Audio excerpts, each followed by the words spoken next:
Hi, everyone. Since the Dodgers came to Los Angeles, they have won 6 world championships. It likely would be only 5, except for our guest today, who came through heroically. In 1965, the Dodgers faced the Minnesota Twins in the World Series. In Game 1, on the road, the Twins beat future Hall of Famer Don Drysdale 8-2. The next day, future Hall of Famer Sandy Koufax of the Dodgers was bested 5-1. So the Dodgers headed for home with the pressure on them. It was up to 15-game winner Claude Osteen to keep them close, and he had to face a good pitcher, Camilo Pascual. It was scoreless in the 4th inning when John Roseboro singled across 2 runs. In the 5th inning, Lou Johnson had an RBI double, and in the 6th inning, Maury Wills came through with a run-producing double. Here's how Vin Scully wrapped it up. Osteen still has a shutout going into the 9th. Oliva is on first with 1 out when Zimmerman approaches the plate. Everyone is alert as Osteen strains to preserve his shutout. Osteen checks the runner, pitches, and Zimmerman hits a high bouncer straight at Wills. Maury steps on second, fires to first, and it's a double play. The Dodgers win 4-0, and Claude Osteen is the man of the hour in Los Angeles. The slender lefty hurled a 5-hitter to break the momentum of the Twins. The Dodgers won games 4, 5, and 7 to win the 1965 World Series, but Claude Osteen was the hero. And it is great to see Claude today joining us from his home in Texas. Claude, how are you? I'm doing fine, Ross, and thank you for having me. Well, great to have you on. What are you doing these days? Well, I'm trying to make a par here and there and trying to stay in shape. After all these years, it's hard to work out, but I've found time to do it. I just have to control it a little bit. Well, it's been reported, and I want you to confirm this, that after the Dodgers lost those first 2 games of the 1965 World Series, the flight home that night after Game 2 was very tense. And you had teammates constantly coming up to you and saying, "You'll get them." Were you a nervous wreck? Yes, I was. And, from that time on to the time that we got off the plane, from that time till the next day that I ate my pregame meal and everything, I don't think I tasted anything. Well, there was no game the next day. Did you meet with your catcher, John Roseboro, or KOUFAX, or Drysdale, Walt Alston, or your pitching coach, Lefty Phillips, to discuss strategy? Not really, because I had a pretty good book on the Twins at that time. I had pitched previously against them in the American League, and I just happened to be undefeated against them. I think I was 6-0. Wow. Over in the American League. So I knew their hitters pretty well. And I did look at the scouting reports that we met on. And there were a few things that I said I'm going to do my way rather than follow the scouting reports because of what I knew. Well, it certainly worked out for you. Claude, you spent 18 seasons in the major leagues. From 1957 to 1975, played for 6 teams: the Reds, Senators, Dodgers, Astros, Cardinals, and White Sox. You were with the Dodgers the longest, 1965 to 1973, and were one, I think, of one of the most consistent pitchers in Dodger history. Dependable, durable, and professional. Now, you're on a staff with 3 future Hall of Famers, KOUFAX, Drysdale, and Sutton. You won 147 of your 196 victories in Los Angeles. And for those of you who don't remember how successful Claude Osteen was, here are his win totals in order over 10 straight seasons.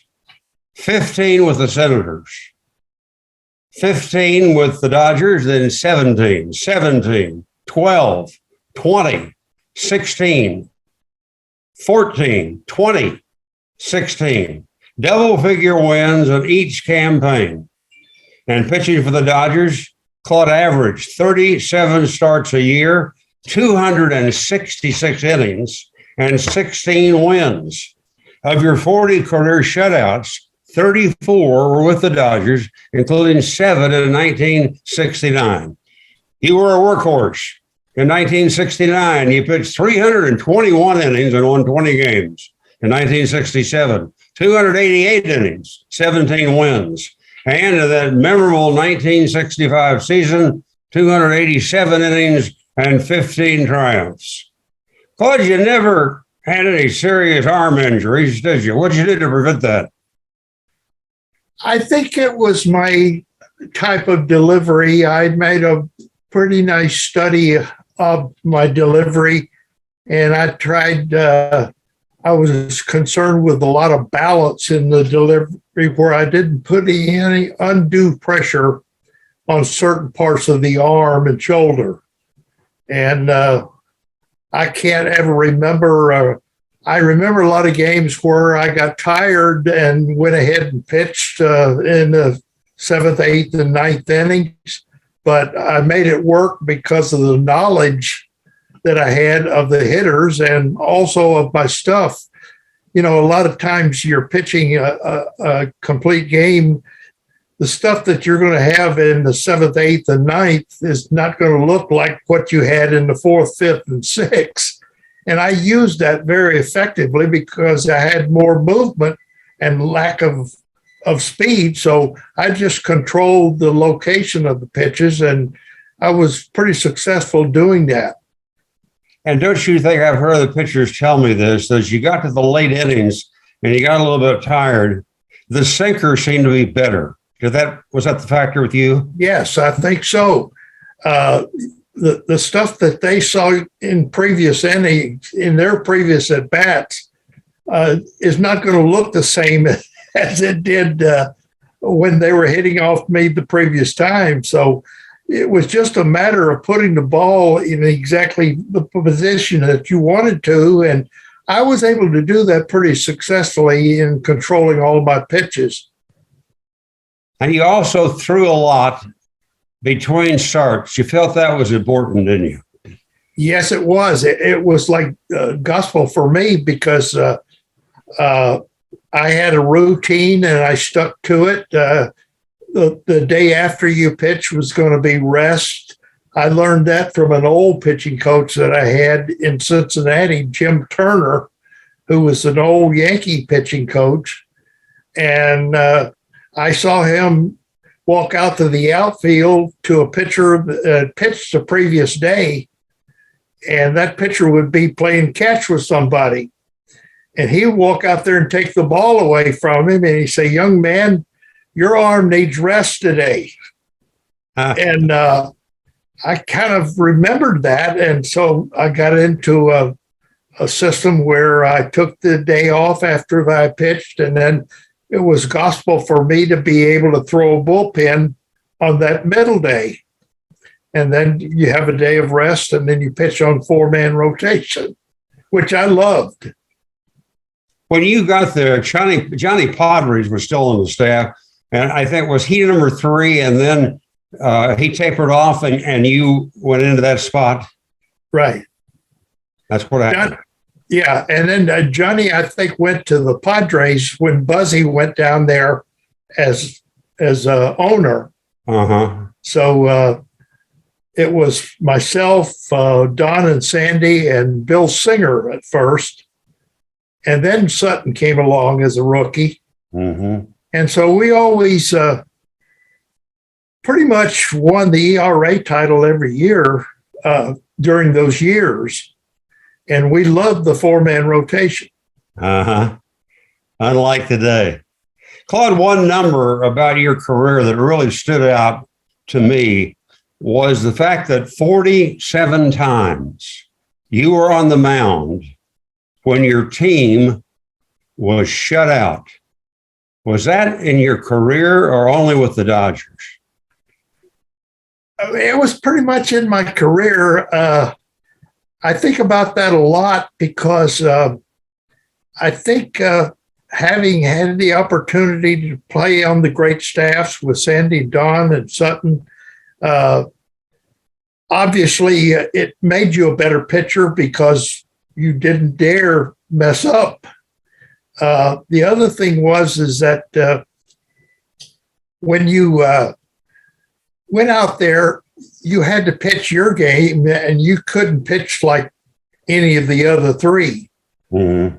And I remember when I joined the Dodgers and had a press conference the first year there, 65, everybody's asking me, I think the most common question was, how are you going to pitch with KOUFAX and DRYSDALE? And I had already addressed that question. And I said, well, unless they can come out on the mound and help me, I'm going to pitch my way. And I tried to stick to that. And on the days that I wasn't pitching, sit back and enjoy and watch the happenings of the other two.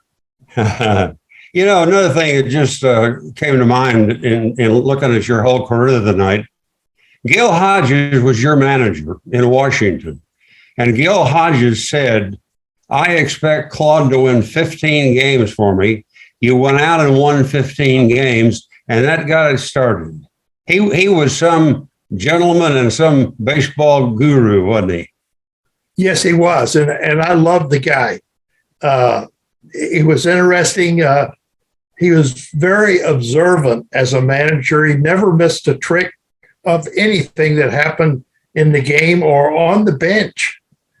And I know, I remember one day we had a situation where one of the players asked Gil in a question something about the game.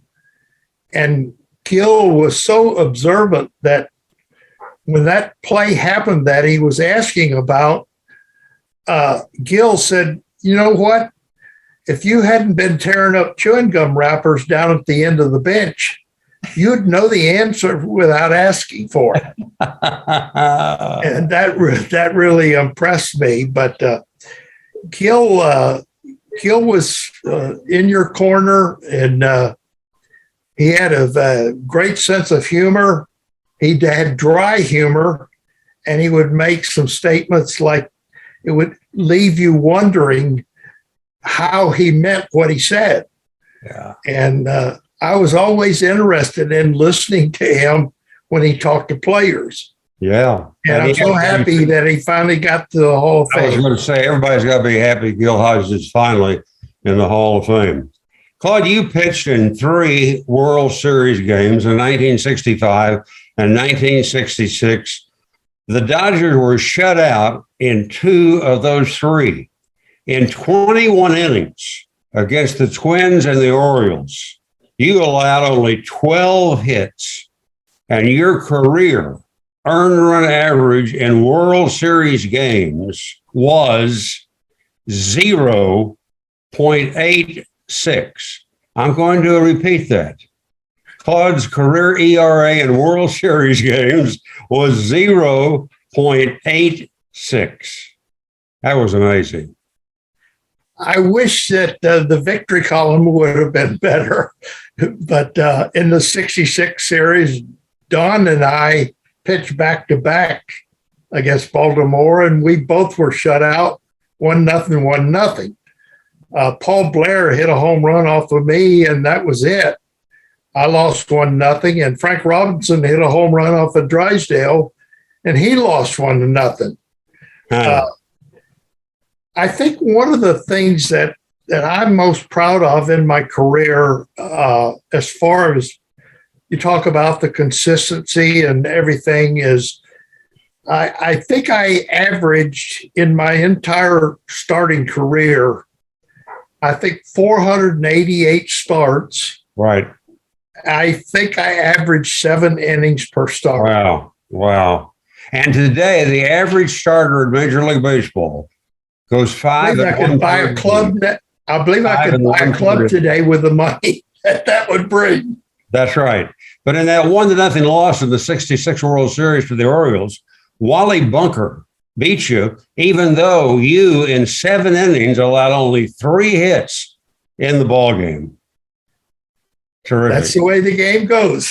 I guess so. In 18 seasons, your earned run average was 3.3. Very respectable. Off the field, Claude, one of your teammates, Dick Trzaskowski, gave you a nickname. What was it? Gomer. At that time, Jim Neighbors was on top of the world in Hollywood and a frequent visitor to the dugout, along with a lot of the Hollywood people. And I don't know, I've got mixed emotions about the nickname. I was going to ask you what it did. Stuck with me. Yeah. I like to think it was because we were lookalikes. But I think a lot of the fans at the time took it as, well, he's like the character that Jim Neighbors played. Yeah, right. And I certainly didn't see myself like that, but I think the worst thing you can do is fight a nickname that you don't like. Yeah. So you got to talk to Jim Neighbors. Yes, I did. Yeah. We became good friends. Oh, that's great. After you retired as a pitcher, you became a pitching coach for several major league teams. 4 years with the Cardinals, 7 years with the Phillies, 2 years with the Rangers, and 2 with the Dodgers, 1999 and 2000. How many Cy Young Award winners did you work with? I think I had 4. I think Steve Carlton did it twice. I know John Denny. I worked very hard with him, and he was a unique individual. He was a good pitcher, and we had some interesting conversations. And there was a turning point in the season where, up until the time I conducted this interview with him, he had been by far the best pitcher in the National League. It was about midway in the season. And I started seeing some signs of him heading back the wrong way.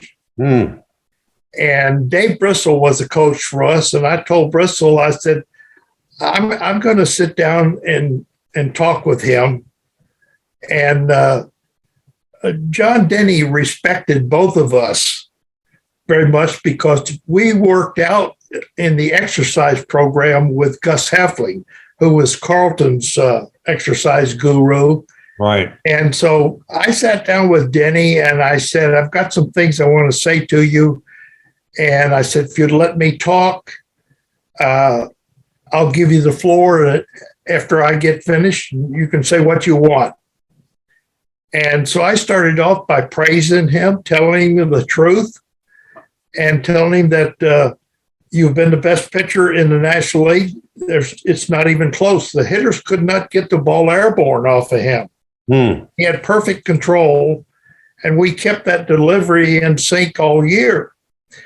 And but I said, I'm starting to see some signs where you're going back to being what you've always been in your career, is just another pitcher. And I didn't know if he was going to fight me or what. And I finished up by saying, well, let's try it this way. I said, let's keep doing what we're doing and see where the dust is settled at the end of the year. And so when I gave him the floor, he said, I got nothing to say. And he walked out. Whoa. But he did continue to pitch well. And what did you tell him? Claude, what did you tell him? You're not doing this right like you used to. What was the correction you gave him?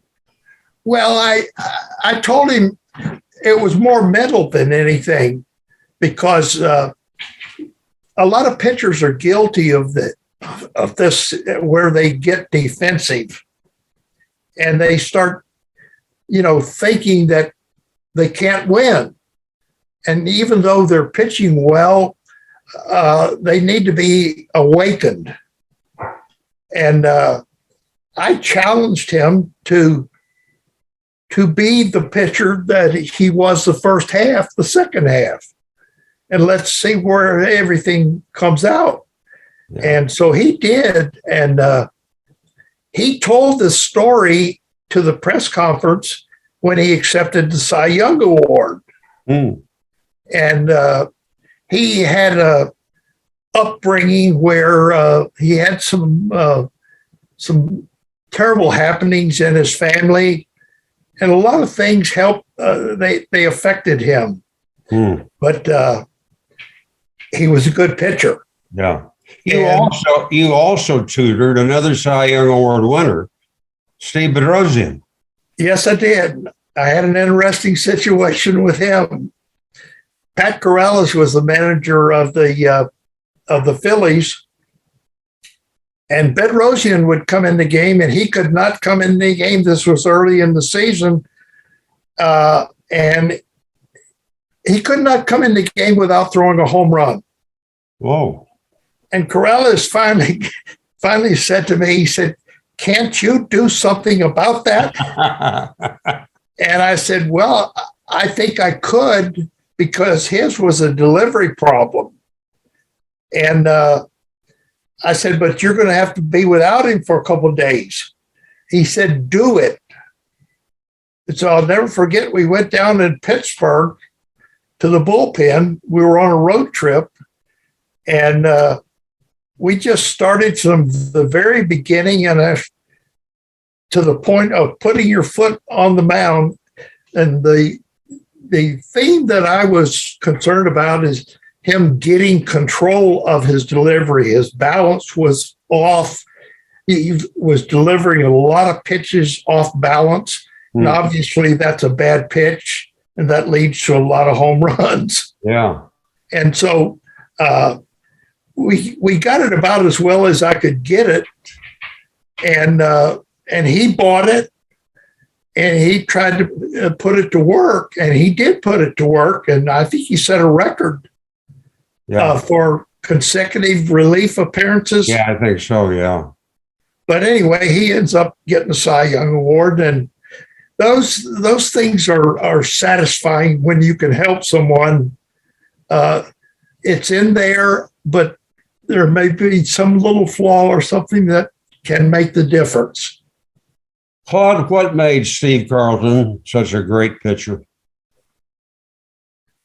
It's funny. I had Steve when he was great, and then I also had him when he was on his last leg. And the fact that I think one of the characteristics of a great pitcher is they never think that they cannot get a hitter out. Mm-hmm. It has nothing to do with maybe losing your stuff or whatever. I went through a period late in his career where he had hurt his shoulder and he had to rehab that, and he had lost his effectiveness with the slider, which was his number one pitch. Oh, yeah. Mm-hmm. The hitters could not recognize it, and they could not lay off of it. And he had reached a point where they were starting to see it early and had the ability to lay off of it, not swing. So he was pitching behind all the time. And I kind of begged him to use his curveball more and use his slider as a setup pitch, since it was no longer a killer. And he had a good curveball. But being the great pitcher that he was, and the ego and so forth that goes with it, he was going to conquer the slider again. And physically, if you've injured yourself, that's a hard thing to do. Yeah. One year, the Phillies won only 59 games, and Steve Carlton won 27. I thought that was one of the most impressive. Unbelievable year. It was an unbelievable year. And Carlton used to stick his pitching arm in rice, didn't he, after the game? Well, the rice pit was a part of Gus Heffling's program, and it was a rectangular pit that had rice. If you stepped inside it and submerged your feet all the way to the bottom, the rice would be probably up near your knees. And the object of that rice pit was to walk the entire distance, the long distance of the rectangle, and not let your feet come off the floor. And I don't know if it's a difficult thing because I've tried. But Carlton, during those years, Gus Heffling made Carlton, he was the strongest man in the National League by far, without a doubt. Wow. Well, I know that you're going to have a very good explanation for this, because I'm going to guess where you're going with this. The changes in the philosophy of pitchers today compared to your era. You know, it's a funny thing. We talk about it all the time. And I loved watching the game. I still love watching the game. I just accept that it's a different game. It's played differently, and the values are different.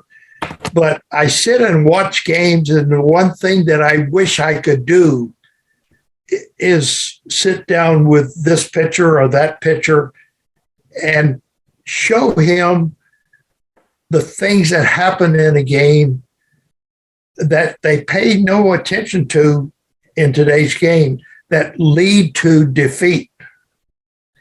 I'm talking about 2 outs, nobody on base, walks in the 8th or 9th inning.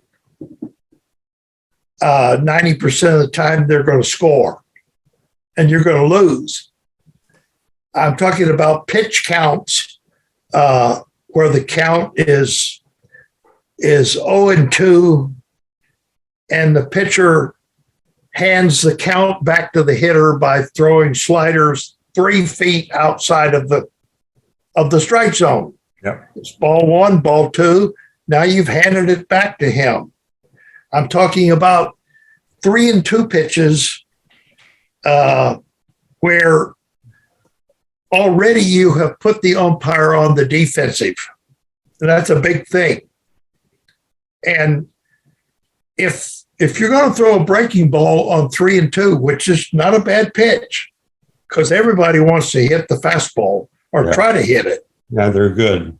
If you're going to throw the breaking ball, in order to get the call by the umpire, you're going to have to get more of the plate. You can't take that breaking ball outside of the corner. And so many guys do that, and it's ball 4. All these things are based on control, and I recognize that with the velocity that is going on now, everybody throws 95 to 98, 100, and so on. It must be pretty hard to have precise control.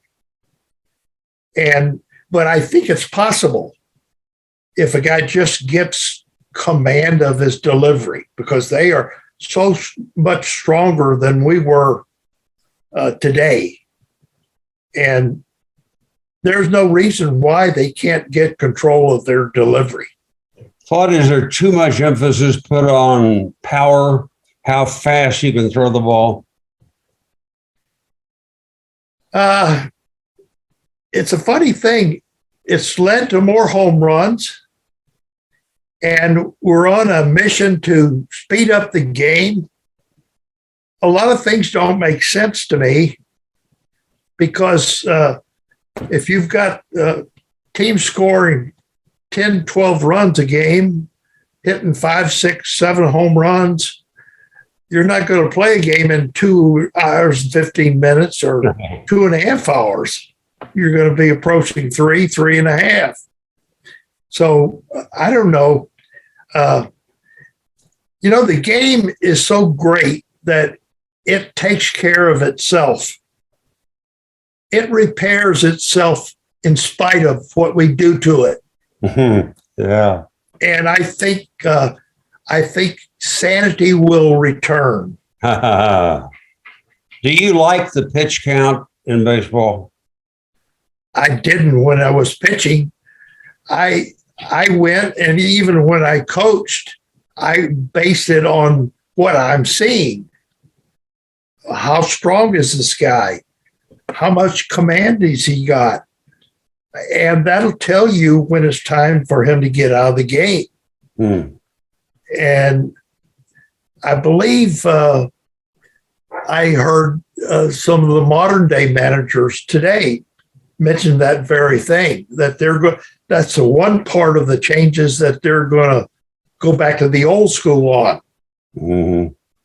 Don Sutton told me one time he had games where he threw 110 pitches and had an easier night than one evening when he threw 85 pitches. We had a thing going on when I was with the Dodgers where if you could pitch 9 innings under 100 pitches, you got a new suit of clothes.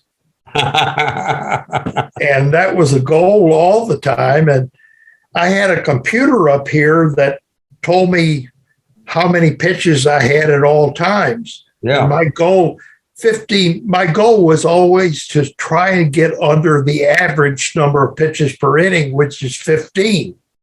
Mm-hmm. And so if I went out and got the side out in 12 pitches, I knew I was -3 in the chart. Yeah. And so I take that out to the mound with me the next inning. And it doesn't always work that you're going to get them out in 12 or 15 pitches. Sometimes. Well, look at it this way too, Claude. If you use 15 pitches to go 9 innings, you got to throw 135 pitches. That's right. The one year that I pitched 321 innings, everybody, particularly the opposition clubs, the Reds and so on, were telling all of us 4 pitchers that we can't last because we're going to run out of gas.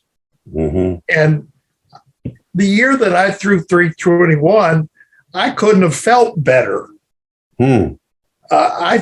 There was nothing wrong with my arm, and I was getting the regularity. I worried when I would get extra day of rest. Mm-hmm. More.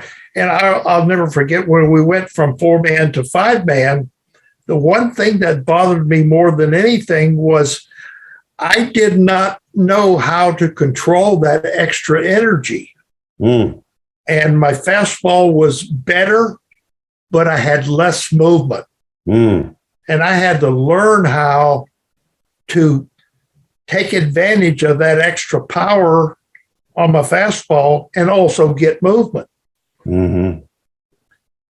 Let's go back to your start in baseball.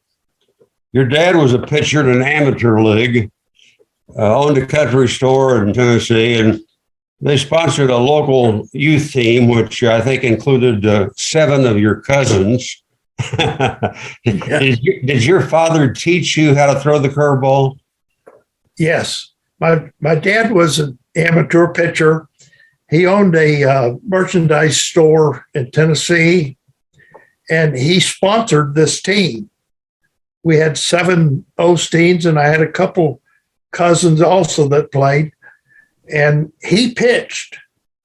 And I was so young that it was my job to sell cold drinks in the back of his truck. There's the fans that would show up. But when I went with him to all the games, I was already throwing curveballs. It's a miracle that I didn't hurt my arm because I didn't know anything about that then. but I must have had a halfway decent delivery to get away with not hurting my arm. And I was pretty much a constant show back behind the stands, showing everybody my curveball. How old were you about that time? Oh my gosh, 12, 14. Yeah. Mm-hmm. Yeah. Yeah. Your family moved to Cincinnati when you were in the 9th grade. Then you went back to Tennessee, and then you went back to Cincinnati for your high school years. Claude, you became one of the best pitchers in Ohio prep history. You went 23-1. And as a senior, 16-0 with an earned run average. I'm going to repeat this, folks. Claude's earned run average as a senior in high school was 0.13. In 104 innings, you struck out 221 batters, and your team won the Ohio title in 1957. Yes, we did. Those were exciting days. I don't know how I did that, but I had so much fun doing it. And of course, winning the state championship was great for my high school. We had a good team. My shortstop was Jim Herbstreit, who was was the father of the football analyst. Kirk Herbstreit, sure. Kirk Herbstreit. Sure. And so we had a pretty good team. And it was kind of funny. My senior year, the Reds wanted to sign me, and I was being scouted by the Cubs and so on. And the bonus rule was on at that time, where if you received more than $4,000, you were classified as a bonus ball player, and you had to spend 2 years on the major league roster. Like KOUFAX. Right. And so I had to find a way to get around that. And my high school baseball coach was a Dodger scout. And so I had a lot of allegiance toward him. And the Dodgers and all the other clubs were offering me the same exact contract, except it wasn't a major league contract. And so we had a state all-star game up in Columbus, Ohio at Columbus Jet Stadium. And I pitched in that, and I think I struck out 15 or 17, and I hit a home run, which I love to hit. And when I did that, the Cincinnati Reds, they took one of their veteran pitchers who was near the end of his career, and they outrighted his contract to AAA and made a spot on the major league roster for me. So that's how I got a major league contract right out of high school. And I didn't get a bonus more than $4,000, but I did get an oral agreement that I would make X number of dollars the next year. And it was a situation where you had to trust the club. You couldn't have it in a contract. Yeah. Don Moore was your high school. Don Moore, yes.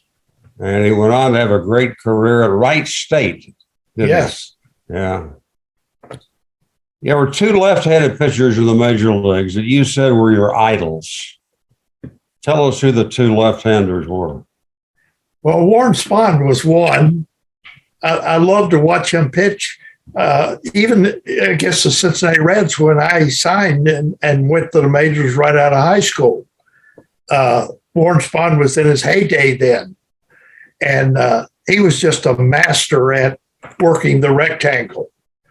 And Whitey Ford was one of the most cunning pitchers that I had ever seen.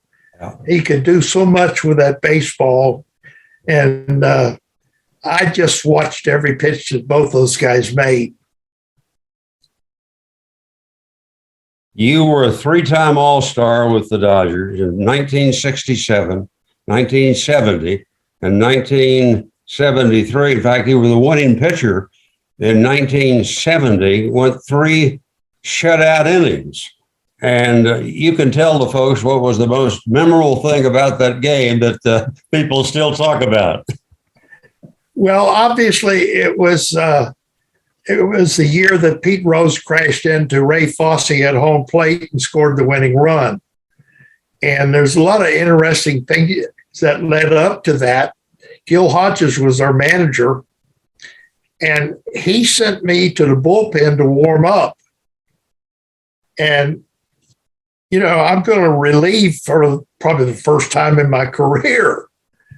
And I didn't know how to warm up as a reliever, but I went through the process, and Gil called down there and said for the bullpen coach to let him know when I got ready. I didn't know what reason that was. And he pinch hit Willie Stargell, and Stargell got a walk. And Gil wanted me to pitch more than one inning if necessary. So he put me into pinch run before I pitched. Whoa. For Stargell. And that put me 9 hitters away because he put me in the ninth spot. Right. That's right. And so anyway, to make a long story short, there were 3 people from Tennessee. There were Tennesseans that were involved in that victory.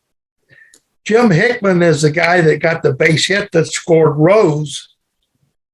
I was a winning pitcher, and Clyde Wright was the pitcher that gave up the hit. Yeah. So we laugh about that a lot. That's great. Well, you talked about hitting. You hit 8 home runs in the major leagues, 6 of them with the Dodgers. In fact, you had 2 home runs in one season, 1967. Which home runs were the most important in your career? Oh, I guess, it'd have to be a game winner. I think I hit a home run in the Astrodome off Don Wilson. Wow. Where Alston let me hit in the 8th inning. And I hit one in right center and ended up winning the game. Well, any home run is a great for pitcher. That's right. I mean, that's the ultimate accomplishment. But you were used. I always thought that I could hit had I been an extra player. And Walt used you quite a bit as a pinch hitter. In fact, you wound up with 76 runs batted in all your playing days. That's a lot for a pitcher. I think one of the most enjoyable things is when you get in the back of the bus on a road trip, and obviously there's a lot of banter going on between players and so forth. And guys would get on me a little bit about my hitting. And I'd pull out some stats there, and I'd ask, certain guys, hey, how many home runs have you got? And that would be the end of the conversation. Oh, wow. But in all, 18 great, enjoyable years. Yeah, you had them. How close, Claude, did you come to pitching a no-hitter? Did I ever pitch a no-hitter? Now, how close did you come to pitching one? I pitched a one-hitter against the Giants. And I always saw it as a freak thing, except when KOUFAX was pitching. Yeah. The rest of them, it's kind of a lucky thing. Obviously, it's a guy that's got good stuff. But in that one hitter, I probably threw more line drives than I've thrown in many other hitters, except they were caught. I have a story in relation to that. When I was traded to the Astros to make room for Doug Rowell, Yeah. for the Dodgers. Yeah. I wasn't traded for him, but he was coming up and going to be a good pitcher. And I went to the Dodgers. I went to the Astros for Jimmy Wynn. Yes, you did. And Preston Gomez was our manager. Yeah. And he came to me and he said, I'm going to start a game. He said, I want you to take the lineup card and get out in the middle of the clubhouse and tell these guys where you want them to play. And I'm pitching against Atlanta. And the Houston club had trouble with Atlanta. They couldn't beat Atlanta. And I had a pretty good record against them. And so I had Doug Rader on third base, and I had Bob Watson in left field. And I said, I want you guys to play most of these guys just like a dead pull hitter. And I'm going to pitch accordingly because I could throw the ball where I wanted to.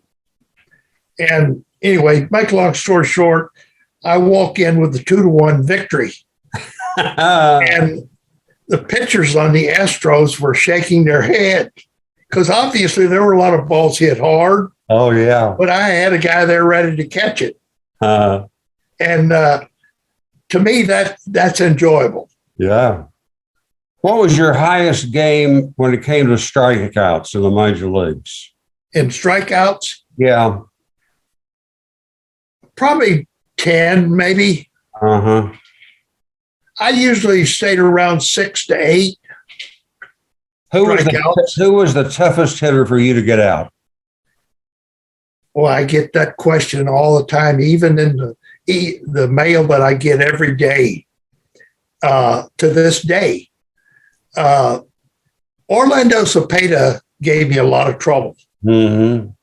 And I don't think it was because he was a great hitter.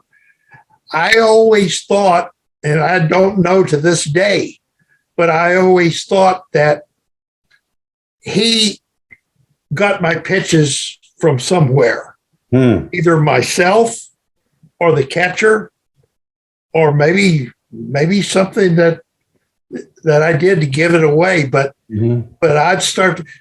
The book on him was pitch him up and throw him in, and I would get right here, and I'm going to throw a fastball in, and he's already moving back. Uh-huh. That's a scary thing. Did you ever try to hide your pitches so you didn't tip them? Yes. When I was in the American League, I ran into that problem where early on you were taught to, when you took the sign, to take the sign with your hand back behind you in the left cheek of your rear end. And then when you come into your glove, a lot of pitches were picked up that way, where they see more white on the baseball and so forth. So I was pitching against a game in the Yankee Stadium, and Yogi Berra was coaching first base at the time.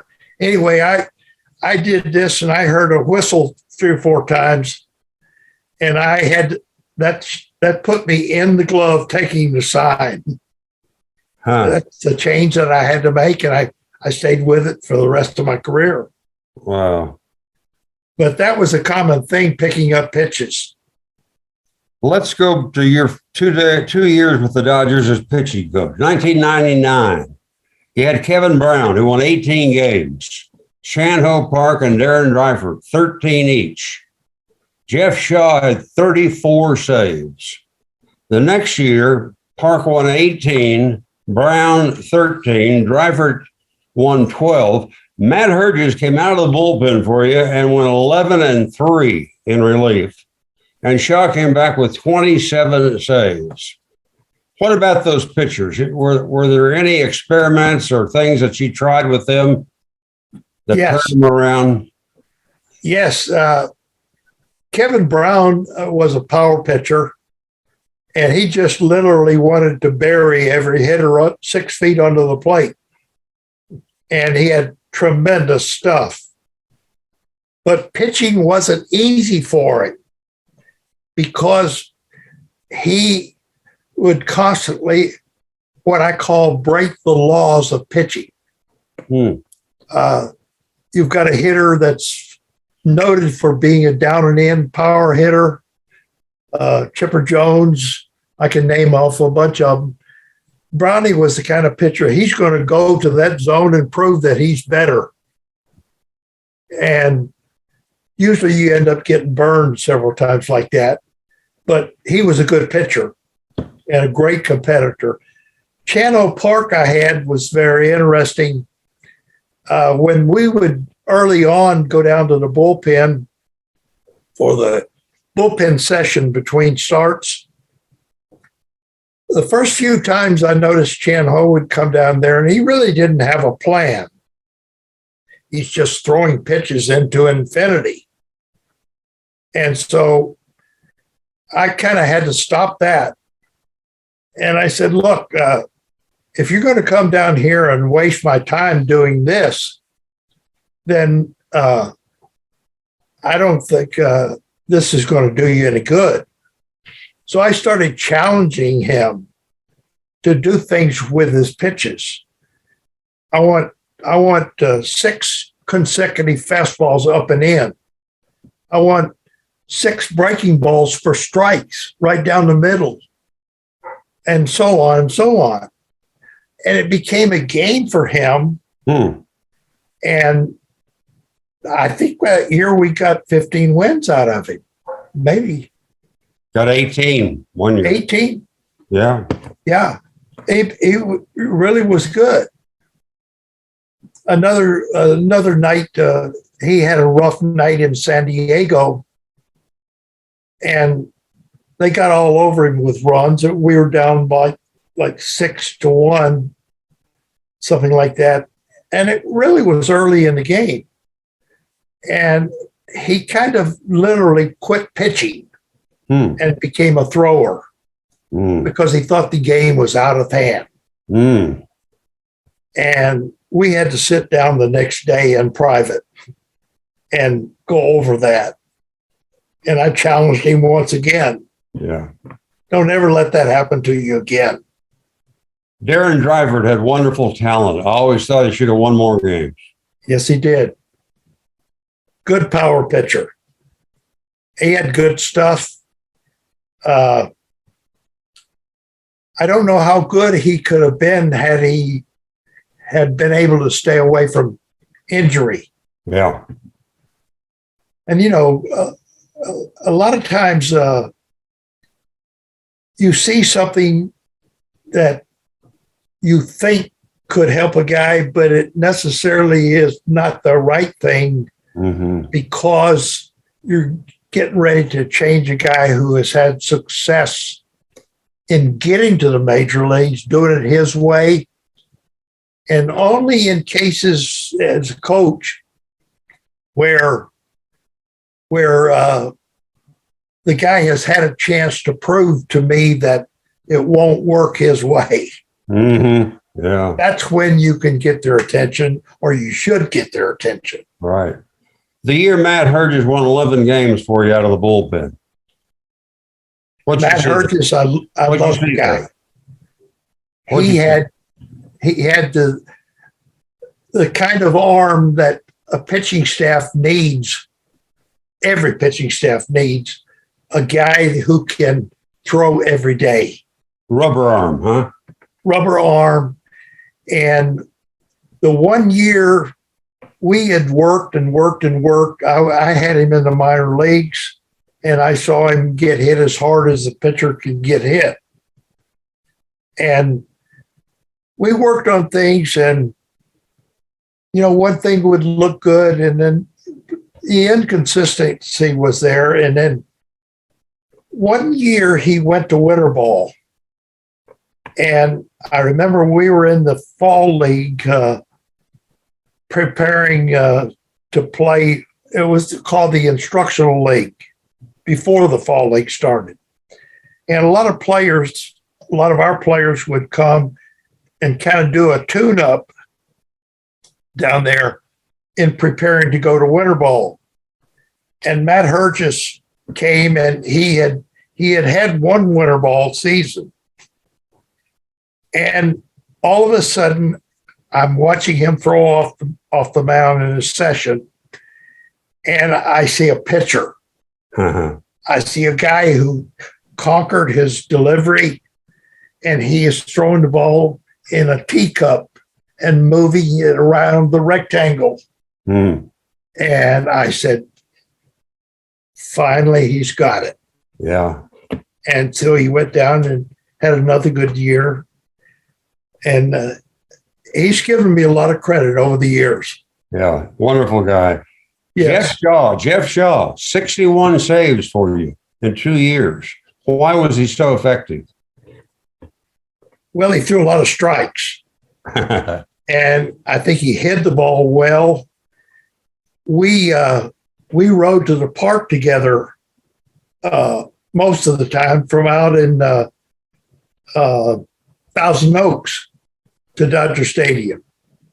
And so obviously we had a chance to talk a lot of baseball and discuss a lot of things. And of course, he was from the Reds, which was my first club.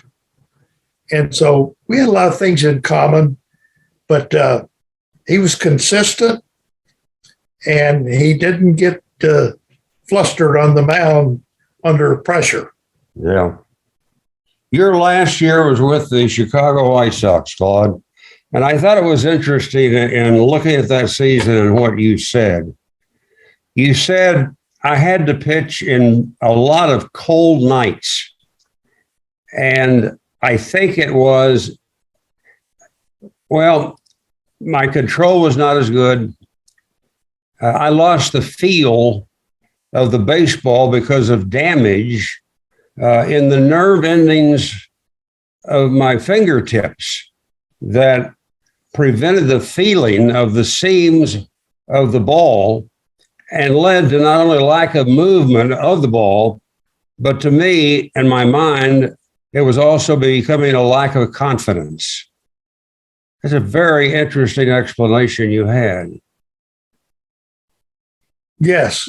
Was the White Sox? I remember those days well. Johnny Sain was our pitching coach, and I found him very interesting and enjoyable. Jim Cott was my roommate. Jim Cott won 22 games that year, I believe, with his quick delivery. I've never seen so many hitters upset over quick pitches and all of this. And it wasn't a case of fooling the hitters a lot. They hit a lot of balls good, but the defense was placed right, and he threw a lot of strikes. But as to the feeling, I think that was the telltale sign of telling me that you're pretty close to the end when you can't feel the ball to control it. And more so when you have been a very precise control pitcher. Right. You lose a little bit of that command, and now you're not making your pitches, and the ball starts feeling like a piece of glass. I've read where some of the guys today are kind of complaining, minor complaints about the baseball and how it feels today. And that's a big thing, because when you can't put anything on the ball, the hitter gets to put pine tar on the bat so that the bat doesn't come out of his hand.